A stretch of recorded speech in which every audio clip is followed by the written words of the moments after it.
One of the most unusual cases which Sherlock Holmes was ever called upon to solve began in a small private school for boys in the north of Belgium. The boys' dormitory at 4 in the morning, lighted by a full moon, looked quiet and peaceful. It would have been difficult to imagine that here began a train of events which filled 4 graves before it was stopped.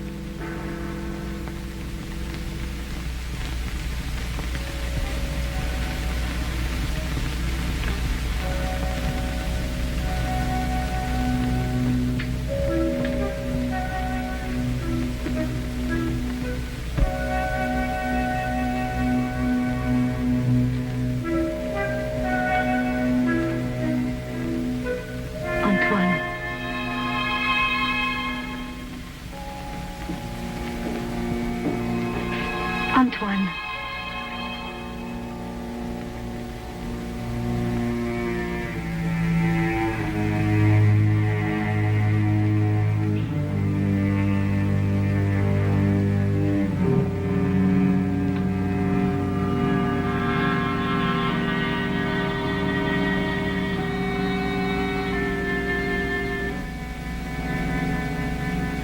He has gone out.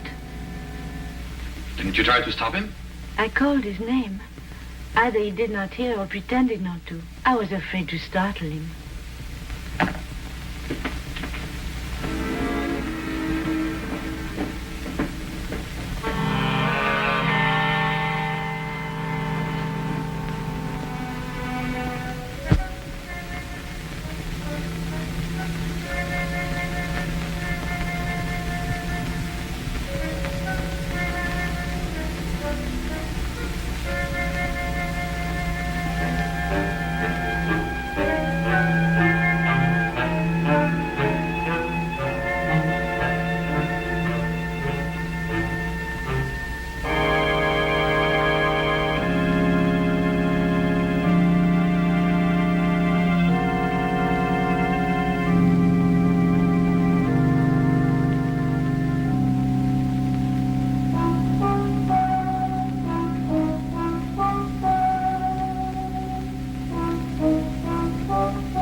This time, it's you.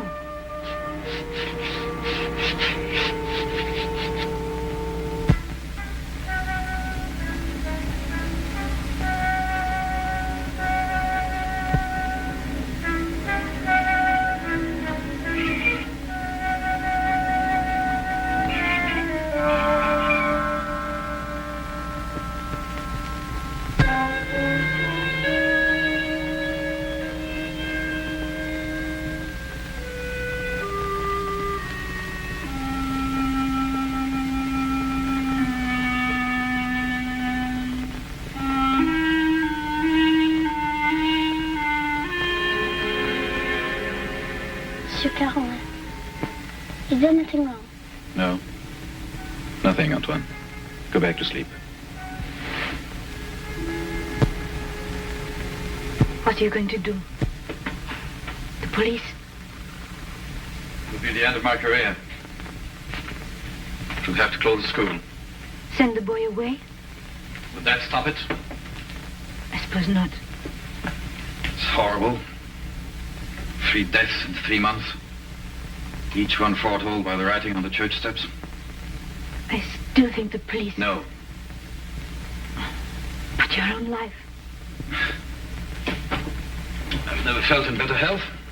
And if I'm careful to keep out of drafts and avoid falling downstairs. How can you joke at a time like this? There's a man in London. He's solved cases even more hopeless than this. Sherlock Holmes? You thought of him? Let me write to him. And ask him to do what? To come here, investigate. Find out who is responsible for those deaths and how a schoolboy can tell in advance who is next to die. And have the school invaded? Our teachers questioned? Our boys terrorized? I'll do my own investigating, Mademoiselle Grande. In my own way.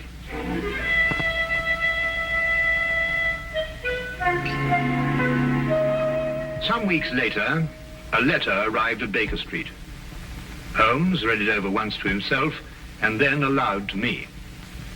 Dear sir, it will be a source of eternal regret to me that I allowed myself to be dissuaded from writing to you sooner, Mr. Holmes. Now Mr. Carolan is dead of natural causes. The doctor says, though I am not sure he isn't mistaken. I pray that you will come to Arno without delay and lend us your assistance in putting an end to these ghastly occurrences. Respectfully yours, Marie Grande. You deduce that the writer of the letter was young? I'll go further than that. I'm prepared to wager that she's madly attractive to boot. Better and better. And on what do you base these interesting conclusions? Wishful thinking, my dear chap, wishful thinking. Then wish no more. She is both young and attractive, with hair the color of autumn honey. Oh, did you read that between the lines? No, this came with the letter. Uh-huh. A lovely color, you'll admit, Watson. And from a beautiful young woman at that. Now, come, Holmes. That's neither logical nor factual, and you know it. You aren't the only one privileged to think wishfully, my dear Watson. Bravo. So you're going to take the case?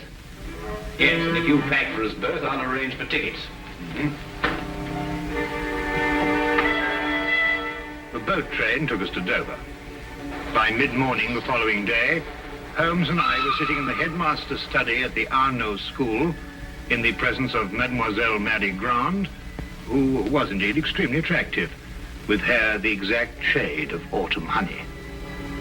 Then you're quite sure you've told me everything, Mademoiselle Grande? There is only the matter of the old woman, but I don't think it's important. Let me be the judge of that, mademoiselle. Her name is Madame Soulet. She's a harmless, feeble-minded woman who sells charms and love philters for the ignorant. Some have called her a witch. I see. And what is her part in this affair? She admits she went to see those whose names were written on the church steps and offered to sell them some charms against the evil omen. That's most interesting. Did any of the other victims purchase these charms? I can only speak for Monsieur Carolin. He did not. And what about the others? Were they persons of wealth? No. Two were quite poor. The third one moderately well off. We have no really wealthy people here in Arno, Mr. Holmes. Except, of course, the Count de Passevant. You know the Count? No, indeed. I only happened to pass a carriage on the way boasting his coat of arms. However, I should like to have a word with this Madame Soulet, if that can be arranged. You have only to go to her house. It's on the edge of town, on the North Road.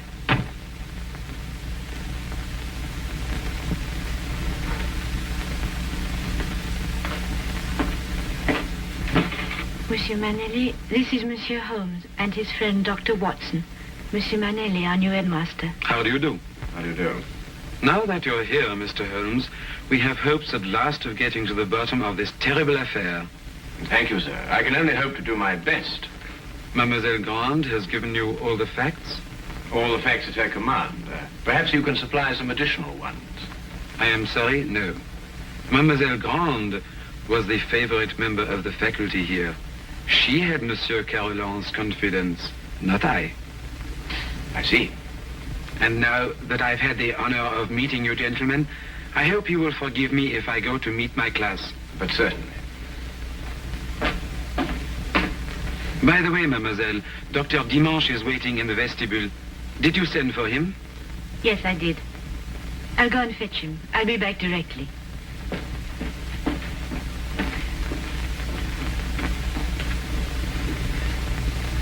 But the boy, Holmes, the boy, you haven't asked to see the boy. The boy can wait, Watson. Yes, but why? Surely he's the most significant part of it. No. Because he did the writing on the church steps. Why, yes. Well, I suppose in that case you'd say that the chalk also had significance. No, that was just an instrument. Precisely, my dear Watson. Precisely.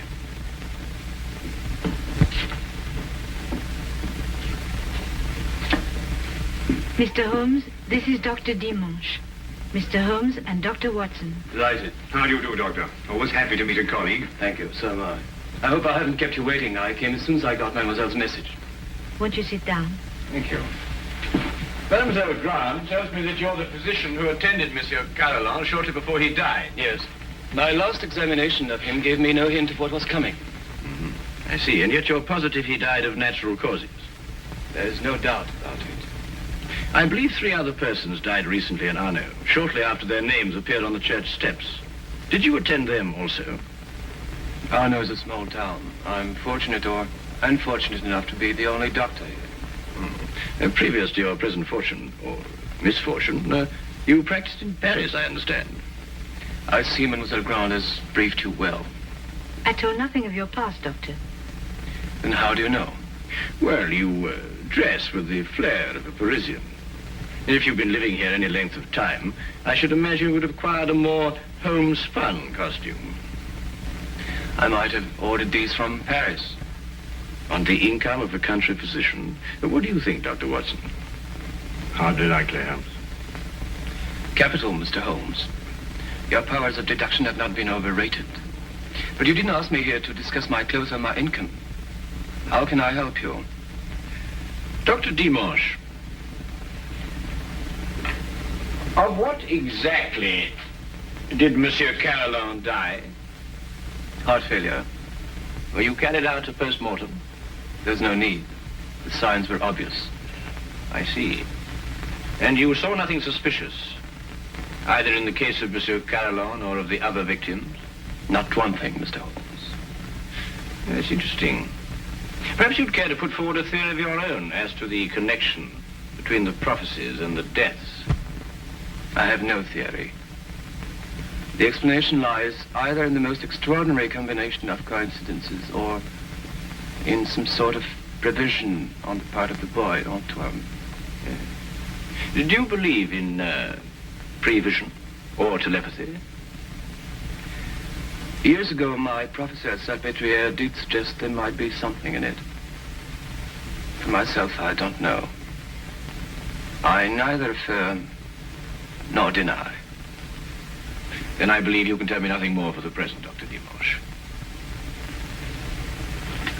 Don't hesitate to call on me again. Now I must go back to my surgery. I may have a patient waiting. You never can tell. I'll be here early tomorrow afternoon for the monthly examination, mademoiselle.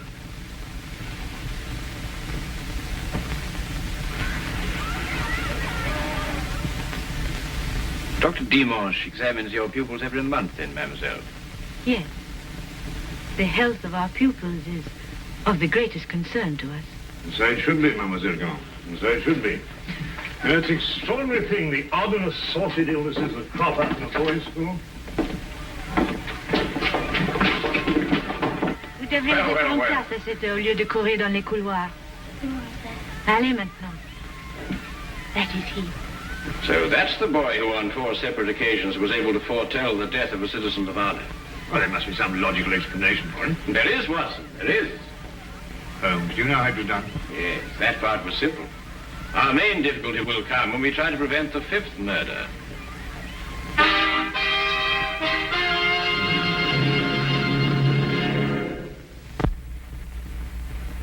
Turn to the case of the deadly prophecy. The church on whose steps the deadly prophecies were written stood less than 100 yards from the school. I had supposed that Holmes, with his usual attention to detail, would want to examine it thoroughly, but once again he surprised me. He did not stop. And I had a fair guess that perhaps he wanted to have a little talk with a certain Madame Soulet. Come in. Madame Soulet? Come in. I was expecting you. I thought you would be. Sit down. Thank you. Do you know why I've come to see you? For help, naturally. Score one to her, Holmes. Let's call it information. Trifling bits of information such as how came the boy by his deadly prophecies? Whose hand was it made them come true? Suppose we start with a bit even more trifling. You offered charms to the victims. But how did you know who they were before they were struck down? There were no announcements made. If the Englishman will cross my palm with English gold, You'll tell me? I will give the Englishman a filter, warranted to make him see so clearly and think so lucidly that all mysteries will be revealed to him. Each is as potent as the belief of the one who buys and uses it. If those four had bought instead of turning me away, who knows? But they did turn you away. And now all are dead. May I sell you a filter, sir? It will guard you against harm. Come, Watson.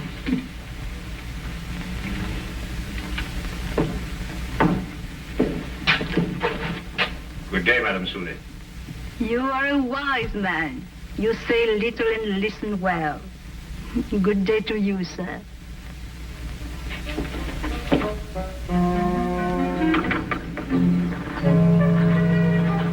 Filters, bosh. We might be living in the Middle Ages. Not the Middle Ages, Watson, merely a small European village. Ah, Count Passavant, I believe. Oui, monsieur. How do you know? I saw you in your carriage, sir. Ah, are you enjoying your stay in our village, Mr. Holmes? Do you know me, Count? I saw you from my carriage. Ah, bravo, Count. As you say in France, touché. May I introduce my very good friend, Dr. Watson? Enchanté, docteur. How do you do, sir? Have you formed any conclusions, Mr. Holmes, as to the names that were written on the church step? Well, at the moment, Count, I must confess that I am more interested in the names that were not written on the church step. Mine hasn't been written on it yet. And I don't believe it will be. Tell me, sir, you know this village. Have you any ideas? I am not superstitious, Dr. Watson. I do not believe that...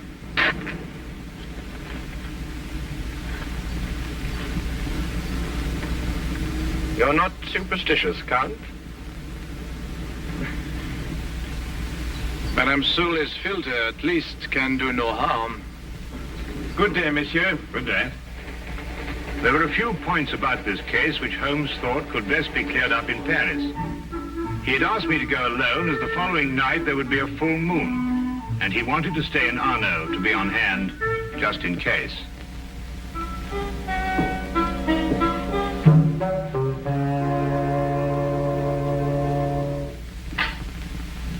What is it? What's happened? Nothing at all, Antoine. You were walking in your sleep. Now be a good boy and get back to bed. I can't. There's something I must do. Not tonight. Not tonight, Antoine. Yes, sir.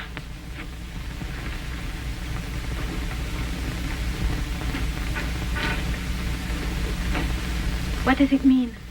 It means that nothing further will happen tonight. Sleep well, Mademoiselle Grand.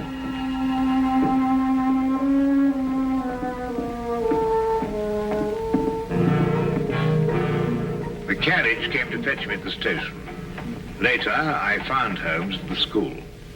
Well, you may go back to your class now, Antoine. Well, Watson, did you have a successful trip? Yes, you were right. Good. Mr. Holmes, was the boy able to tell you anything? No, but his silence was eloquent. Oh, by the way, I should like to have the use of the headmaster's study for a little gathering shortly before midnight. You name the murderer? Oh, he will name himself.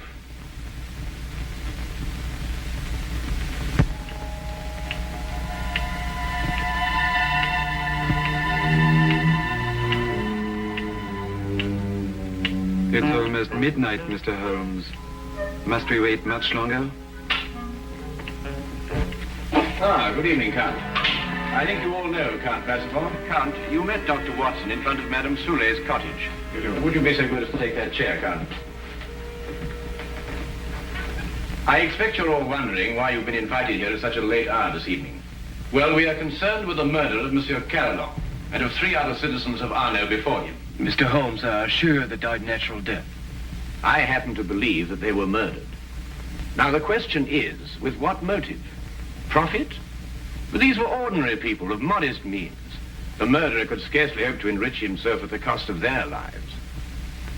Now, a thought occurred to me, and I decided to go and see Count Parsifal and ask him if his life had been threatened too. It has been. And this is the feature of the case that most intrigues me. Blackmail has often been the prelude to murder, but here, for the first time, murder became the prelude to blackmail. What was demanded of you, Count? 100,000 francs. And if you didn't pay? My name was next to appear on the church tips. So you see, extortion was the motive from the first. And to that end, an atmosphere of terror was built up by means of 4 successive murders. It would take a man of superhuman courage to resist. But, Mr. Holmes, the names were written by one of our pupils. What possible connection could an 8-year-old boy have with such a scheme? Yes, Antoine. Just an unwitting tool. Of whom? The blackmailer must be someone who could have poisoned 4 people. Don't distress yourself, Madame Soulet. The killer meant suspicion to fall on you. But a person of your simple habits wouldn't play so dangerous a game. No. There is a suspect close at hand, who not only had an expert knowledge of poisons, but to whom the boy has been far more accessible.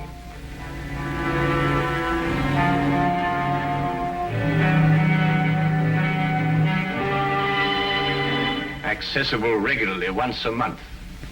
This suspect was once a pupil of Dr. Charcot, who lectured on hypnotism at Salpêtrière Hospital in Paris. It would have been as easy for him to send Antoine on his monthly errands as to wind up a mechanical toy. Dr. Watson. Yes? Yesterday in Paris, you made certain inquiries into the character and education of this suspect. What did you discover?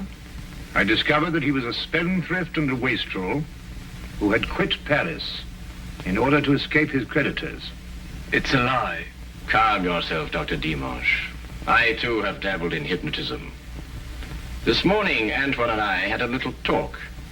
I suggested that he come down here at midnight and point out the person who instructed him to write on the church steps. The person he was instructed not to remember when out of the hypnotic trance. It lacks but 1 minute to 12 now.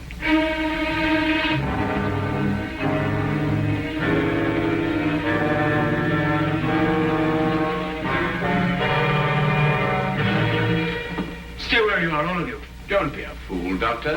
When I visited your office this afternoon to look over your stock of drugs, I took the very ordinary precaution of emptying the cartridges from your gun.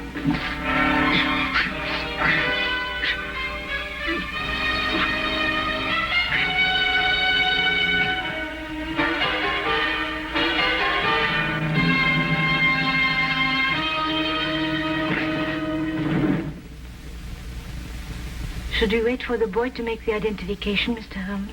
Mademoiselle, Mr. Holmes's deductions are always completely truthful and completely accurate. But the methods by which he achieves these ends are not always so straightforward. He said that he'd hypnotized the little boy to have him come here tonight at midnight. How did you know it was a bluff? You also said that the gun was unloaded. Oh.